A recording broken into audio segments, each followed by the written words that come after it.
If you're reading this, it means you finally went looking for something instead of waiting for it to come back to you. Rain hammered the corrugated roof of the storage facility hard enough to drown out the shouting.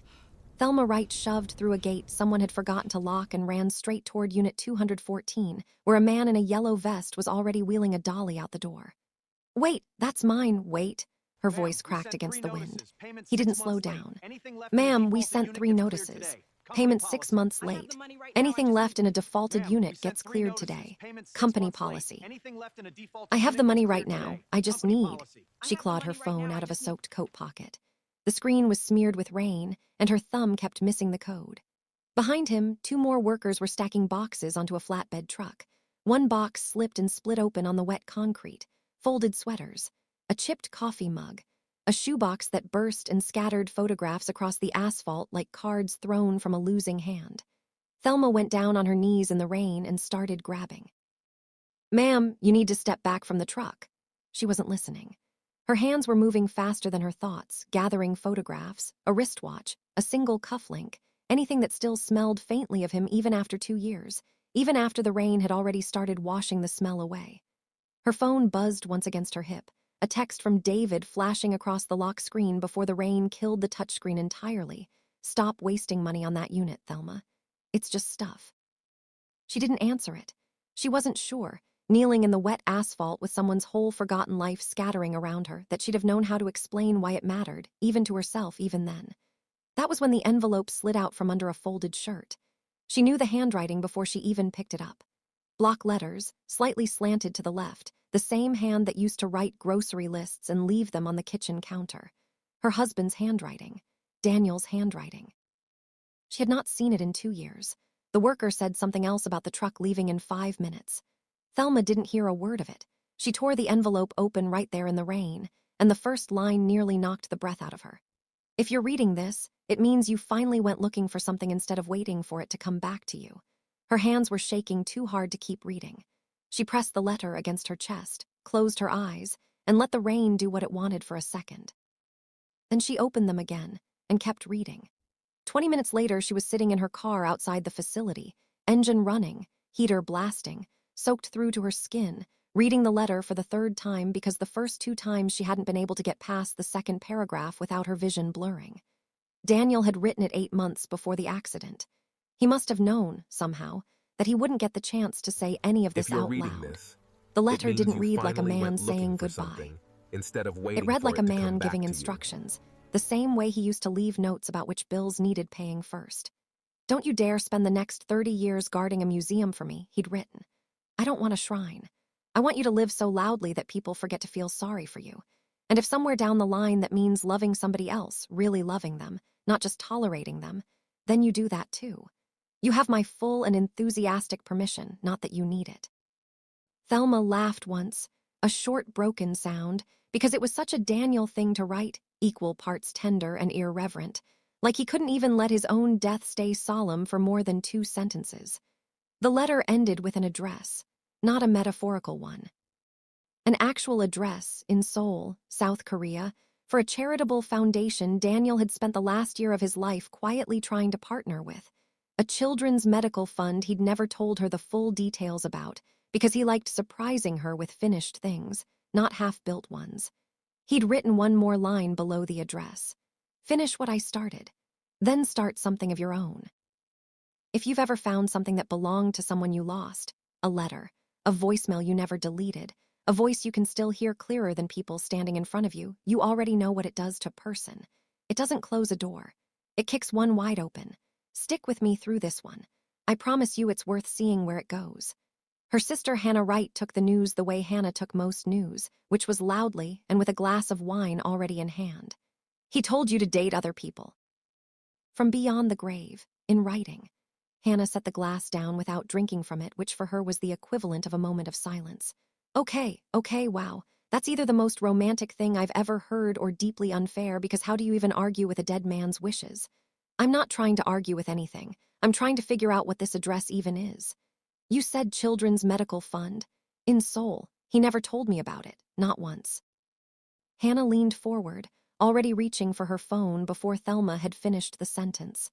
"Then we're finding out what it is, Because I refuse to let you sit in this apartment for one more year reorganizing his sweaters by color. I don't do that. You did it last Tuesday. Thelma didn't argue, because she had, in fact, done that last Tuesday.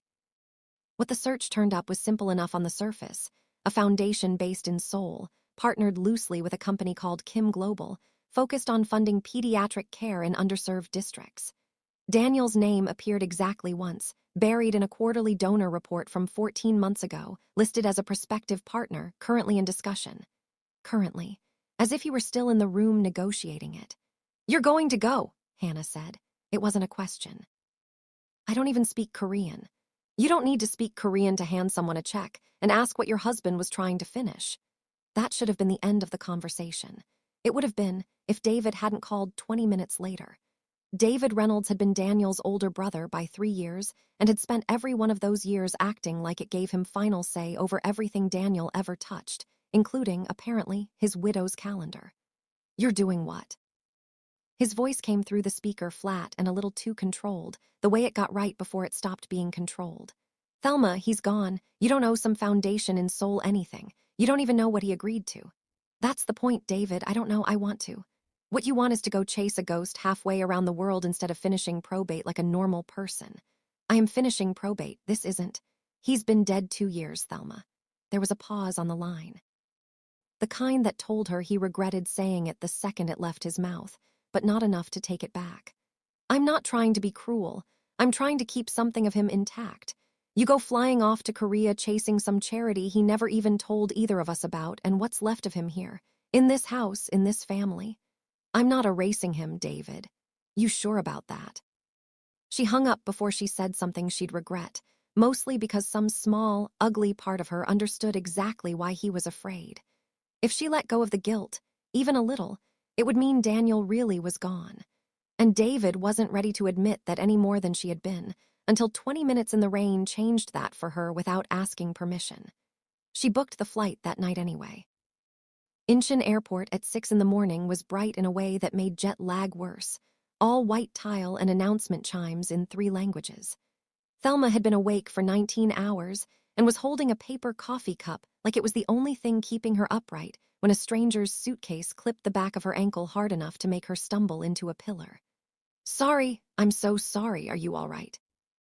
She turned, ready to say it was fine, already running through the polite, reflexive apology people give each other in airports, and stopped, because the man retrieving his suitcase was looking at her with an expression that didn't match an accidental collision.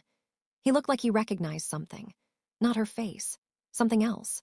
"You're holding that letter like it might disappear," he said, nodding at the folded paper still clutched in her free hand, edges soft from being read too many times. "I used to hold things like that." It should have been an odd thing for a stranger to say. It wasn't somehow. Maybe because he said it without any performance in his voice, the way you only talk to someone when you're not trying to impress them. "It's a long story," she said. "Most letters worth holding on to are." He extended a hand. "Kim Joon. Thelma, right?" His handshake was brief, businesslike, the kind of handshake a man gives 100 times a day in meetings. But his eyes lingered a half-second longer than a handshake usually called for, like he was deciding whether to say something else and then deciding against it. "Well, Thelma, right?"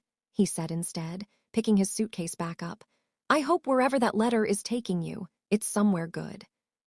He was gone before she could ask him to clarify what he meant by that, swallowed into the crowd heading toward the exit, and she stood there for a second with her coffee going cold, wondering why a complete stranger's offhand comment had landed somewhere a lot deeper than small talk usually reached. She didn't think about him again until 4 hours later, when she walked into the lobby of Kim Global's downtown headquarters and saw his name on the directory board under Chief Executive Officer. Her hotel room overlooked a stretch of the city she didn't recognize yet, glass towers stacked against a hazy morning sky, and she stood at the window for a long time before unpacking a single bag, the letter still folded in her coat pocket like she was afraid to let it out of arm's reach.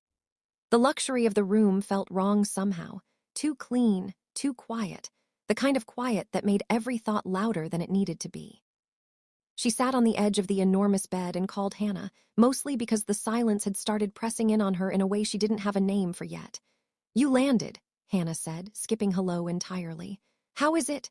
Bright, loud, quiet, somehow both at once. Thelma pressed her palm flat against the window glass, cool under her hand. I ran into someone at the airport, a stranger. He said something strange about the letter, and then I find out 2 hours ago he's the CEO of the company Daniel was trying to partner with. That's not a coincidence, that's a movie. It's not a movie, Hannah. It's a logistics issue. I have an appointment with the foundation in 3 hours and I haven't slept in over a day.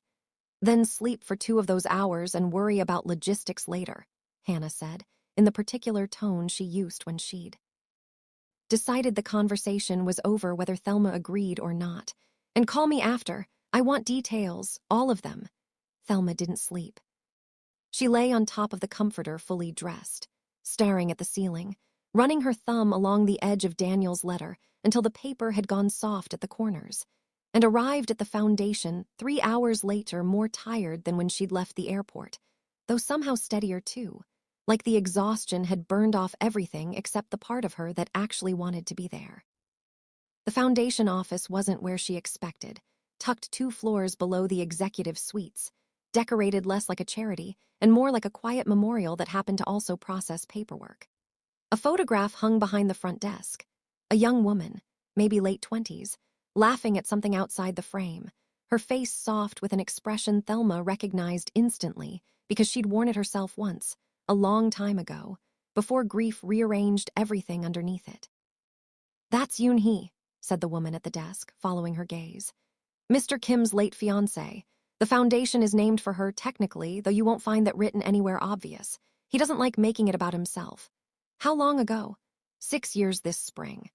The receptionist said it the way people say things they've said many times before, gently but without weight, the practiced kindness of someone protecting their employer's grief by handling the facts efficiently.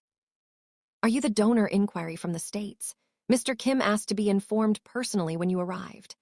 Thelma barely had time to process that sentence before a door opened down the hall, and the man from the airport stepped out, this time in a suit instead of travel clothes, looking considerably less like a stranger and considerably more like someone she now owed an explanation to. You, he said, and there was something almost amused under the surprise. The letter. You're the CEO. You're the prospective donor my late fiancé's foundation has been trying to track down for over a year. He gestured toward his office. I think we both have some explaining to do. Inside, the explanation took less time than the silence that followed it. Daniel had reached out to the foundation 14 months before his accident, drawn by a magazine profile about Kim Joon's work funding emergency pediatric surgeries in districts too poor to access them otherwise. They'd exchanged emails for months.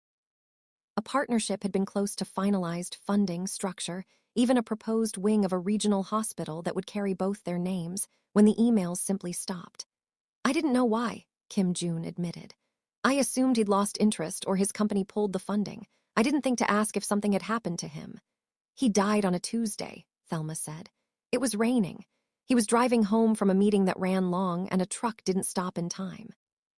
She hadn't said it out loud in months, not in full sentences like that, and saying it now in a stranger's office in a country she'd never visited felt strange and oddly necessary, like setting down something heavy she'd been carrying without realizing how much it weighed. Kim Joon didn't offer a hollow condolence. He didn't reach for any of the phrases people reach for. He just sat with it for a moment, the way someone does when they understand exactly the shape of what you're describing because they've held the same shape themselves. Yoon Hee drowned, he said eventually. A boating accident. I wasn't even there. I was in a meeting that, in hindsight, did not matter even slightly. He said it flatly, like a fact he'd recited to himself enough times that it had worn smooth. I spent the first year trying to finish every project she cared about like it would somehow make up for not being there. The foundation was the only one I actually finished. And the others, still half-built, like most things grief leaves behind. He glanced at the letter still sitting on the table between them. Your husband wanted to fund a wing of that hospital. I assume that's why you're here, to finish it. That's why I came, Thelma said. I'm not entirely sure that's the only reason I'm staying. She hadn't meant to say the second half out loud. Judging by his expression, neither had he expected to hear it. The next several days moved faster than jet lag should have allowed. There were meetings about the hospital wing, budgets, architectural plans, a groundbreaking date tentatively set for the following spring. But it was the in-between moments that did the actual work on her, the ones that weren't on any itinerary. Walking along the Han River at dusk, watching cyclists stream past in both directions, Kim Joon told her about the year he stopped sleeping properly. She told him about the year she couldn't stand in her own kitchen without crying, because Daniel used to do all the cooking and she'd never learned, out of habit more than necessity, and now every meal felt like a small failure she had to relearn from scratch. I burned rice for 4 months straight, she admitted. Hannah finally banned me from the stove. I once tried to learn his favorite dish, Kim Joon said. Yoonhee's, I mean, a noodle dish her grandmother used to make. I made it 40 times before it tasted right, and by the time it did, I'd stopped wanting to eat it. It just felt like homework by then. Did you ever make it again? Once, the day the foundation opened. He looked out at the water instead of at her. It felt less like grief and more like a toast by then. I think that's the difference between honoring someone and being buried by them. I just couldn't always tell which one I was doing. Thelma understood that distinction better than she wanted to admit. They found a coffee house near the river that became, without either of them deciding it formally, a regular stop, small, run by an older woman who didn't speak much English, but always seemed to know which of the two of them needed the stronger drink that day. Kim Joon's Korean flowed easily there in a way his English never quite relaxed into, and Thelma found herself watching his hands more than listening for words she couldn't understand. The way he gestured when he laughed, the small habitual motion of straightening his cuffs when a conversation turned serious. She told herself she was simply paying close attention to a foreign culture. She mostly believed it. The art museum trip had started as Mrs. Kim's suggestion, something about a visiting exhibit on grief and renewal that the foundation had helped sponsor, and somewhere in translation, it became the two of them wandering through quiet galleries on a weekday afternoon when the building was nearly empty. There was a painting near the end of the exhibit that stopped Thelma completely. A canvas split down the middle, one half rendered in cool, fractured blues. The other slowly warming into gold, the two halves bleeding into each other at the seam instead of staying separate. The artist lost her husband 2 years before painting this, Kim Joon said, reading the placard over her shoulder. She said grief and joy aren't sequential. People assume you finish one before the other starts. She didn't think that was true. What did she think instead? That they run alongside each other, sometimes for the rest of your life. You don't graduate out of missing someone. You just get better at carrying it next to everything else. Thelma stood in front of the painting longer than the exhibit probably intended for any single piece, long enough that a museum guard glanced over twice before deciding she wasn't a problem. I keep waiting to feel like I've arrived somewhere, she said. Like one day I'll wake up and the grief will be in the past tense instead of sitting right next to me. I waited for that too, Kim Joon said. I don't think it works that way. I think you just start noticing the gold more than the blue, eventually. The blue doesn't disappear. It just stops being the only color you can see. She didn't have a response for that, not one that would have come out steady, so she let the silence sit instead, and he let it sit with her, neither of them in a hurry to fill it with anything smaller than what they were actually feeling. They left the museum 2 hours later than planned, having seen perhaps a third of the exhibit, having talked through nearly all of it standing still in front of paintings neither of them could fully explain why they'd stopped at. The invitation to see his penthouse came almost as an afterthought, tossed out while they were still standing on the museum steps deciding where to eat. I have the foundation's revised hospital blueprints at home, Kim Joon said. If you want to see the full design before the board reviews it tomorrow. It wasn't a line. She was fairly sure of that even as she said yes, and fairly sure it stopped being only about blueprints somewhere around the second glass of wine, after the drawings had been spread across the kitchen island and properly discussed, when he refilled her glass and didn't immediately step back to a comfortable distance afterward. The view from his floor stretched the entire skyline, the city lit up in a way that made the glass feel less like a window and more like a held breath, and Thelma found herself standing in front of it longer than the blueprints warranted. This is a very effective way to impress a donor, she said. I wasn't trying to impress a donor. He came to stand beside her, not touching, close enough that she was aware of exactly how close he wasn't standing. I don't usually bring people up here. Not after Yoonhee. Why me then? I keep asking myself that, he admitted. I don't have a clean answer yet. I just know that since the airport I've found excuses to be in rooms you're also in, and I've stopped pretending those are accidents. The city kept glittering below them, indifferent to the small, careful step she took toward him, the kind of step that could still be explained away as nothing, right up until it wasn't anymore. He didn't kiss her that night. They both seemed to understand, without saying it, that it would have happened too fast, built on too little ground to hold the weight either of them was already quietly placing on it. But when she left an hour later, his hand brushing hers at the door in a goodbye that lasted slightly longer than goodbyes usually do, she rode the elevator down 23 floors thinking about absolutely nothing else. If you've ever caught yourself smiling at someone for no good reason and then immediately felt guilty about it, like joy itself was something you weren't allowed to have anymore, this next part is for you. Because that's exactly where Thelma was standing. Let's keep going. The trouble, when it arrived the way trouble usually does, quietly, disguised as ordinary life until it wasn't. It was Mrs. Kim who said it first, over tea in the private garden behind the family estate, a space so carefully kept it looked less like a garden and more like a held breath. She was a small, sharp-eyed woman who clearly missed nothing, including the way her son had started smiling at things that weren't particularly funny. "You make him laugh," she said to Thelma, without much preamble. "He hasn't laughed properly in 6 years, not the real kind. The kind." That surprises the person doing it. I don't think that's because of me specifically. I've watched my son grieve for 6 years, Mrs. Wright. I think I'm allowed an opinion on what's changed. She sipped her tea, eyes steady. I am not warning you off. I want to be clear about that. I'm simply telling you that if you intend to leave once the hospital wing is finished, you should decide that now, before it costs him more than it already will. I don't know what I intend yet. Then I suppose neither do I, Mrs. Kim said, not unkindly. Which makes two of us hopping you figure it out before he does. Thelma turned that conversation over in her head for the rest of the afternoon, walking the perimeter of the family estate alone while Kim Joon finished a bored call and didn't find a clean answer to it. She'd flown to Seoul with a single task, finish what Daniel started, and somewhere in the last 2 weeks, the task had quietly grown a second purpose she hadn't given herself permission to name yet, even in private. She caught herself, more than once, drafting the version of events she'd tell Hannah and leaving things out of it. Not lies exactly, just omissions, the kind you make when you're not ready to hear someone else's reaction to a feeling you haven't fully agreed to have yet. The charity gala marking the hospital wing's official funding announcement was the kind of event Thelma would have found intimidating, even without the added complication of standing next to a man half the room was watching her stand next to. Kim Joon wore the attention the way people wear something tailored, comfortably, without seeming to notice it.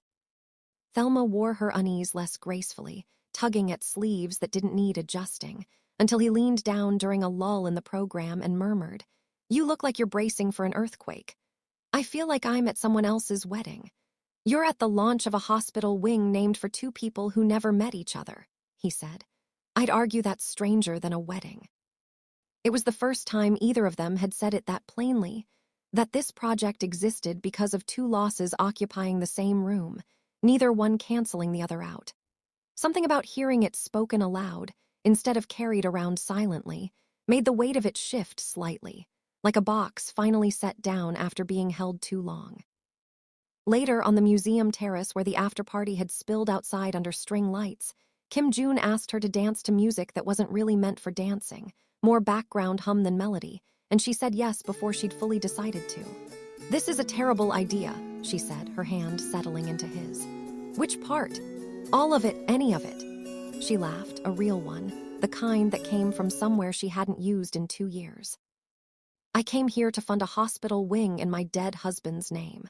I did not come here to fall for the man whose dead fiancée's name is on the same wing." "In fairness," Kim Joon said, "neither did I. Neither of them moved away from each other while saying it." The board insisted on a planning retreat before the hospital wing's final inspection, and Mrs. Kim, with what Thelma was starting to recognize as deliberate matchmaking disguised as logistics, arranged for it to take place at a beach resort 2 hours south of the city instead of the usual conference room downtown. "For morale," Mrs. Kim said, entirely unconvincingly, when Thelma raised an eyebrow at the change of location. Whatever the official reason, the result was 2 days of sea air and very little actual planning, the board sessions wrapping early each afternoon and leaving the evenings open. Thelma found Kim Joon on the sand the first night, shoes off, tie long since abandoned somewhere back at the resort, watching the tide come in like it owed him an answer to something. "You looked very serious in there today," she said, sitting down beside him. "I was trying to focus on construction timelines and kept thinking about the conversation we didn't finish at the penthouse." He glanced at her sideways. "I'm not very good at multitasking, apparently, when you're in the room. That's either flattering or a serious workplace liability. Possibly both." He picked up a piece of broken shell, turning it over in his fingers without really looking at it. "Yoon-hee loved this beach. We came here every summer for years. I almost asked the board to pick somewhere else when my mother suggested it." "Why didn't you?" "Because I realized I didn't want to keep treating every place she loved like it belonged exclusively to her memory. I wanted to find out if I could stand here again and feel something other than loss." He set the shell down carefully in the sand between them, like a small offering. "I do. Standing here with you, I mostly just feel like myself again. I haven't felt like myself in a long time." The waves kept coming in, steady and unhurried, and Thelma let her shoulder rest against his without either of them making anything formal out of it, the two of them just sitting there while the tide erased their footprints behind them, one set at a time. David called the next morning as if he could sense exactly when not to. "You've been gone 2 weeks," he said, no greeting. "I saw the photos from the gala." "There were photos. There's always photos, Thelma. He's the CEO of a major company." "People take pictures." A pause, heavy with everything he wasn't saying directly yet. "You looked happy. Is that a problem?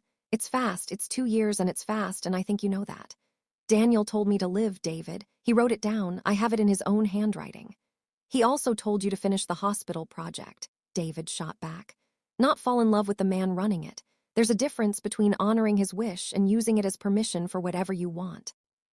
The line went quiet for a moment, both of them breathing on opposite sides of an ocean.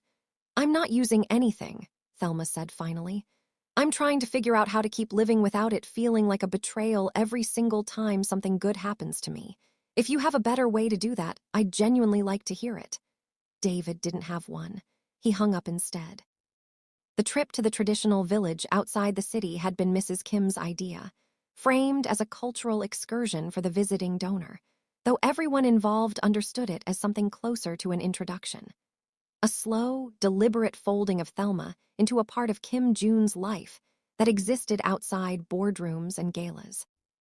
Walking between the low-tiled roofs, past a workshop where an elderly craftsman was repairing a Hanji lantern by hand, Kim Joon told her about visiting the same village as a child with Yoon-hee, both of them barely 20, neither of them imagining a future that didn't include the other. "Does it bother you?" Thelma asked. "Bringing me to a place that holds her memory, too." "It would bother me more to keep you separate from every place that matters," he said. "I spent 6 years protecting those places like they'd break if anyone else walked through them. I'm tired of guarding empty rooms." "That's almost exactly what Daniel wrote in his letter." "Then your husband and I would have gotten along," Kim Joon said, and there was no bitterness in it, only something close to relief, as if granting that the dead might approve of this was easier than fearing they wouldn't. It was at the mountain retreat 2 days later, a quiet lodge an hour outside the city where the foundation board occasionally held planning weekends, that the fear caught up with both of them anyway. They'd taken a walk after dinner, the kind of walk that doesn't have a destination, and ended up sitting on a low stone wall overlooking a valley going dark by degrees. Kim Joon reached for her hand. She let him take it, and then, almost immediately, pulled it back. "I can't," she said. "Not because I don't want to. Because I keep doing the math in my head. If I'm happy here with you, doesn't that mean some part of me has stopped missing him? And if that's true, what does that make me?" "It makes you someone who survived," Kim Joon said quietly. "I asked myself the same question for years. I decided the math was wrong. Missing someone and being happy aren't supposed to cancel each other out. I think we just got taught they were opposites because grief doesn't come with very good instructions." "That's a generous way to put it. It's the only way I've found to keep living," he said. "Generously or not at all." She didn't take his hand back that night, but she didn't move away from him either, and they sat there until the valley went fully dark, neither one in a hurry to be the first to leave. He took her to the memorial park 3 days after they returned from the mountains. On a morning he hadn't scheduled in advance, simply showing up at her hotel and asking if she had an hour to spare. It was a small, quiet stretch of green on the edge of the city. easy to miss if you weren't looking for it, with a modest stone marker near the back that bore Yoonhee's name and a single line beneath it in Korean script. It says, "She laughed loudly and meant it," Kim Joon translated, crouching to brush a few stray leaves off the base of the stone. I picked it myself. Took me almost a year to decide. Everything else felt like it was trying too hard to summarize a person who never summarized easily. "I've never brought anyone here," he continued, standing again. "Not since the day it was placed. I told myself it was because I didn't want anyone watching me grieve. I think the truer reason is that I didn't want to find out whether bringing someone changed how it felt to stand here. And now I'm finding out." He looked at her, something unguarded in his expression that she hadn't seen even at the penthouse, even on the beach. "It feels different, not smaller, just shared instead of carried alone. I didn't expect that to be possible." Thelma reached into her coat pocket, where Daniel's letter still lived, folded soft at the edges, and held it out to him. "I haven't shown this to anyone but my sister," she said. "I think it's only fair." He read it slowly, standing in the quiet park beside a dead woman's name, holding a dead man's handwriting, and when he finished, he folded it back along its worn creases with more care than the paper probably required. "He sounds like he loved you in a way that wasn't afraid of anything," Kim Joon said. "Including this, including us, whatever this turns out to be. I think that's exactly who he was. Then I understand why you keep it so close." He handed it back, his fingers brushing hers, neither of them in a hurry to separate the contact. "I think Yoonhee would have written something similar if she'd had the chance. She never got the warning. I think that's the part I've struggled hardest to forgive, not losing her, but losing the version of the conversation where she gets to tell me it's allowed." "Maybe this is her telling you," Thelma said quietly. "Just later then. Either of you would have wanted." He didn't answer right away. He simply reached for her hand again, and this time neither of them let go on the walk back to the car. "We're getting close to the part of this story where everything either falls apart or finally comes together, and I genuinely don't think you'll see which one coming. Stay with me a little longer." The call that nearly ended everything came from David, but it wasn't his voice that did the damage. It was the voicemail he left for the Foundation's general line, not realizing, or perhaps not caring, that it would be forwarded straight to Kim Joon's desk before Thelma ever heard about it. In it, David identified himself as Daniel Reynolds's brother and accused the Foundation, in increasingly heated terms, of manipulating a grieving widow into a public relationship for the sake of donor optics. He used words like exploit. He used words like vulnerable. By the time Kim Joon played the recording for her in his office, his expression carefully neutral in the way it only got when he was working hard to keep it that way, the damage to the room's mood was already done. "He thinks I'm using you," Kim Joon said. "He thinks everything good that's happened to me lately is a betrayal of Daniel," Thelma said. "This isn't about you specifically. This is about him not being ready." "Is he wrong?" Kim Joon asked, and there was something underneath the question that hadn't been there before, not accusation, exactly, but a crack of doubt finally surfacing after weeks of holding steady. "About the optics, about what this looks like, two grieving people falling for each other in the middle of a project named for the people we lost. Maybe he's not entirely wrong to ask if we rushed into something neither of us was ready for. Are you asking me, or telling yourself?" He didn't answer right away, and that silence told her more than any answer could have. She left his office without either of them resolving anything, which felt in the moment like its own kind of answer. Back at the hotel, Hannah picked up on the second ring, already half shouting before Thelma got a full sentence out. "What happened? You sound like you've been crying." "David left a voicemail accusing Kim Joon of manipulating me. The Foundation heard it before I did." "That absolute," Hannah caught herself. Okay, what did Kim Joon say?" He asked if David might be right. "About the manipulation. About whether we rushed into this." Thelma sank onto the edge of the hotel bed, the letter from Daniel still sitting on the nightstand where she'd left it that morning, half hoping it might offer fresh instructions if she stared at it long enough. "What if we did, Hannah? What if this is just two lonely people mistaking grief for chemistry?" "Read me the letter again," Hannah said. "The actual letter, not your memory of it. The actual words." Thelma picked it up, hands steadier now than they'd been the day she found it, and read it aloud for her sister over a phone line stretching across an ocean. When she reached the line about not wanting a shrine, about wanting her to live loudly enough that people forgot to feel sorry for her, Hannah was quiet for a long moment. That doesn't sound like a man who'd want you sitting in a hotel room overthinking whether you're allowed to be happy, Hannah finally said. That sounds like a man who already gave you the answer. You're just scared to believe it's that simple. What if it's not simple, though? What if Daniel meant someday, not now, not this fast, not with someone whose grief is the same shape as mine? Then ask him, Hannah said. Not me, him, Kim Joon. Stop having this argument with yourself in a hotel room and go have it with the person it's actually about. On her way out, Thelma took a wrong turn through the family estate and ended up in a room she hadn't noticed on any of her previous visits. A private library lined floor to ceiling with shelves, the kind of room that clearly hadn't been rearranged in years. Dust settled into the corners of frames nobody had taken down. A cardboard box sat open on the reading table, foundation paperwork half-sorted beside it, evidently abandoned mid-task by some assistant called away before finishing. Thelma wasn't looking for anything. She told herself that afterward, more than once, as if it mattered whether she'd been looking. A leather notebook sat near the top of the box, Yoonhee's name written inside the front cover in handwriting that matched the placard at the memorial park. Thelma knew, the moment she saw it, that she shouldn't open it. She also knew, with the particular clarity of someone who'd spent 2 years searching for exactly this kind of fragment of a person, that she was going to anyway. Most of the entries were ordinary appointment notes, half-finished thoughts about the foundation's early planning, a recipe copied out in a hurried hand. But near the back, dated only weeks before the accident, was a longer entry, the handwriting looser, more urgent, like it had been written in a single sitting. If anything ever happens to me before I'm old and impossible to surprise anymore, I don't want June spending the rest of his life guarding what we had like it's the only good thing that will ever happen to him. He thinks loving carefully means loving safely. It doesn't. It just means loving small.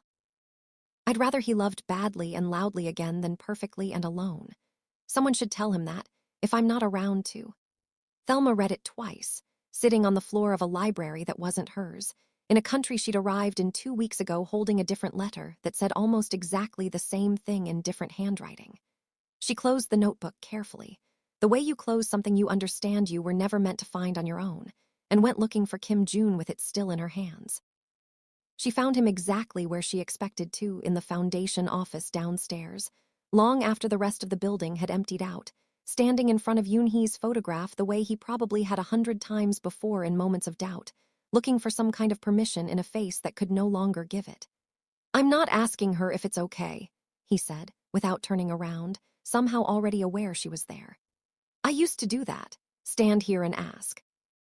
I stopped eventually because I realized she was never going to answer, and I was just using the silence as an excuse to stay stuck. She answered, Thelma said quietly, just not to you directly.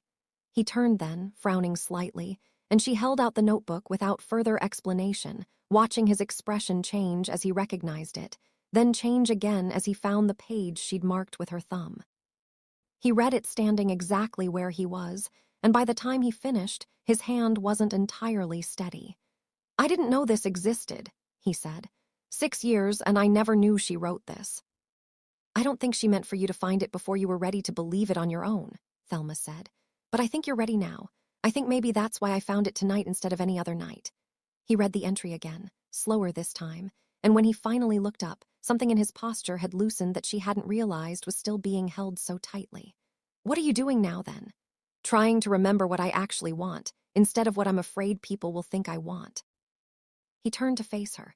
David's voicemail rattled me, not because I think he's right, because some small, old part of me has been waiting 6 years for someone to give me permission to feel something this big again, and a stranger's anger almost convinced me I hadn't earned it. You don't need his permission. You definitely don't need mine. I don't think I need anyone's, Kim Joon said. I think I finally just need to decide, and I have. He took a step closer. I'm not interested in being careful anymore, Thelma. I spent 6 years being careful. It didn't bring her back, and it didn't make the missing her hurt any less. It just made me very good at standing still. And if this doesn't work, if we're two people who built something out of shared grief and it doesn't hold up once the grief isn't doing the holding anymore, then at least we'll know we tried living instead of just surviving it, he said. That's all either of them asked of us, isn't it? Yours in writing. Mine in every choice she ever made while she was here. I think they'd both be far more disappointed in us standing in this office arguing ourselves out of something good than they would be watching us take the risk. Thelma thought about Daniel's handwriting, slanted left, equal parts tender and irreverent. I don't want a shrine. She thought about the months of burned rice, the months of silence, the months of guarding nothing in particular except her own fear of moving forward. Okay, she said. Okay, I'm done standing still too. Mrs. Kim found out before either of them said a word about it, the way mothers in every country apparently manage to find out everything before they're told. She simply appeared in the foundation office doorway the next morning, took one look at the two of them standing slightly too close together over a stack of unrelated paperwork, and set down her tea with quiet satisfaction. Finally, she said, and left without further comment, though she did, on her way out, pause to straighten the frame holding Yoonhee's photograph by exactly half an inch, as if making room on the wall for whatever came next. David flew to Seoul 4 days later, uninvited, and by his own admission when he arrived, not entirely sure why, except that some part of him needed to see for himself whether what he'd been afraid of was real. What he found, instead of the exploitation he'd imagined, was a hospital wing nearing completion with both his brother's name and a stranger's late fiancée's name engraved side by side above the entrance. A foundation full of people who spoke about Daniel with genuine warmth instead of corporate distance, and his sister-in-law standing in the middle of all of it looking, for the first time in 2 years, fully present instead of merely surviving each day until the next one arrived. I owe you an apology, he said, finding her alone in the private garden, the same one where Mrs. Kim had once issued her own quiet warning. For the voicemail, for all of it. You were scared, Thelma said. I understand scared. I've been living inside it for 2 years. I kept thinking that if you stopped grieving, it meant Daniel stopped mattering. Like grief was the only proof I had left that he existed. David sat heavily on the garden bench beside her. Seeing his name on that building, seeing how much he clearly mattered to people here who never even met him in person, I think I finally understand that letting you be happy doesn't erase any of that. I think I was just afraid of being the only one still hurting if you weren't. You don't have to hurt alone, David. You never did. I know that now. He looked at the garden, carefully tended, deliberately quiet. He'd have liked this place. He always did like things that looked simple and turned out to be more complicated underneath. That sounds like every member of this family, Thelma said, and for the first time since she'd found that letter in the rain, David actually laughed. He found Kim Joon later that same afternoon, alone in the foundation office, and the two men regarded each other for a long moment before David spoke first. I owe you one too, David said. The voicemail. I said things I had no right to say about a man I'd never met. You were protecting your brother's memory, Kim Joon said. I understand the instinct better than most people would. Doesn't make it fair to you. No, Kim Joon agreed. It didn't feel fair, but I've spent 6 years protecting someone's memory so fiercely I nearly forgot how to live alongside it instead of underneath it. I recognized what you were doing the moment I heard the recording. I just didn't have the patience for it that day. David studied him for a moment, the careful, assessing look of a man deciding whether to trust someone with something he'd guarded a long time. She's been different since she got here. Lighter. I wasn't sure if that was a good thing or a warning sign. For what it's worth, Kim Joon said, I intend to keep it a good thing for as long as she'll let me. It wasn't a formal blessing. David didn't offer one, and Kim Joon hadn't asked for one. But something settled between the two of them anyway, the quiet, unceremonious kind of truce that happens between people who have both spent too long mistaking vigilance for love. This is the part of the story I always find hardest to narrate, not because it's sad, but because it's the part where two people finally stop being afraid of something good. If you've made it this far, you already know how rare that actually is. Let's finish it together. The hospital wing opened on a clear spring morning, 6 months after Thelma had knelt in a flooded storage lot grabbing photographs out of the rain. The plaque above the entrance read, in both English and Korean, names she'd come to think of as belonging to the same quiet, ongoing act of love rather than two separate griefs, the Daniel Reynolds and Yoonhee Pediatric Care Wing. Mrs. Kim stood near the entrance during the ribbon ceremony, watching her son speak to a crowd of donors, doctors, and families with an ease in his posture that hadn't been there a year earlier. When Thelma joined her at the edge of the gathering, Mrs. Kim simply reached over and squeezed her hand once, without comment, which from her was closer to a blessing than any speech could have been. Hannah had flown out for the occasion and stood near the back snapping photos on her phone like a proud, slightly overdramatic aunt, occasionally narrating events under her breath that nobody had asked her to narrate. Even David had come, standing a respectful distance from the podium, hands in his pockets, watching the building that bore his brother's name with an expression that looked, for once, less like grief and more like pride. Inside, a corridor near the children's ward had been set aside as a small reading nook, shelves stocked with donated books for families waiting through long treatments. A brass plate above it read, simply, she laughed loudly and meant it, the same line from the memorial park, repurposed at Kim Joon's request into something living instead of something carved in stone.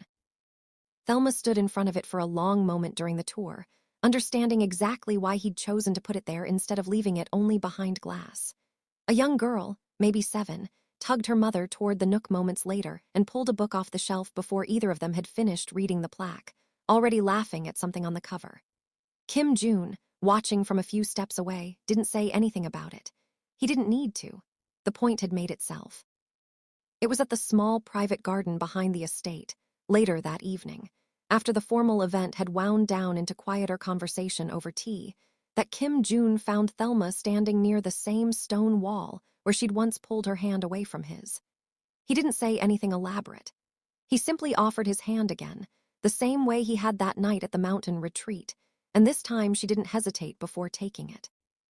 "I used to think moving forward meant leaving someone behind," she said, watching the lanterns being lit one by one along the garden path. "I don't think that's true anymore. What do you think now?" "I think the people we lost just make room," she said. "They don't disappear to do it. They just shift over and make room for whoever comes next, the same way they'd want us to." Kim Joon was quiet for a moment, looking at the lanterns, at the garden his mother had spent years tending, at the woman beside him who'd arrived as a stranger holding a letter and stayed long enough to become something neither of them had words for yet, except that it felt, finally, like the opposite of standing still. "Yoon-hee would have liked you," he said. "She had very little patience for people who gave up on living. I think she'd have found you exhausting in all the right ways." "Daniel would have liked you too," Thelma said. "Mostly because you'd actually finish what he started instead of just talking about it." They stood there together as the last lantern was lit, two people who had each been taught, in the worst way possible, that love doesn't run out, it only ever finds new places to go, carrying everything that came before it along for the ride instead of leaving it behind. A year later, the small chapel on the edge of the family estate held barely 40 people, exactly the number Thelma had asked for, because anything larger had started to feel like a performance instead of a promise. Hannah stood at the front clutching a bouquet she kept forgetting was supposed to stay upright, openly crying in a way she'd promised 3 separate times she wouldn't do. David sat in the second row beside Mrs. Kim, the two of them having developed an unlikely, slightly competitive friendship over the past several months, built almost entirely around arguing about whose sibling had been more difficult to convince that happiness wasn't a betrayal. Thelma wore Daniel's letter, folded small, tucked into the bodice of her dress, where no one but her would ever know it was there. It felt right, somehow, to carry him into the room rather than leave him outside of it, the same way Kim Joon had quietly slipped a single pressed flower from the memorial park into his jacket pocket that morning, an offering he hadn't mentioned to anyone and didn't need to. When the small ceremony reached its final moment and Kim Joon took both her hands in his, he didn't recite anything rehearsed. He simply said, "I spent 6 years standing still. I don't intend to spend the rest of them that way." And Thelma, who had spent 2 years doing exactly the same thing in a different country with a different grief, understood completely what he meant because she'd finally stopped doing it too. If this story reminded you of someone you've lost, or someone you're still learning how to live without, I hope it offered you what it offered them, proof that starting again was never a betrayal. It was simply what the people who loved you most would have wanted all along.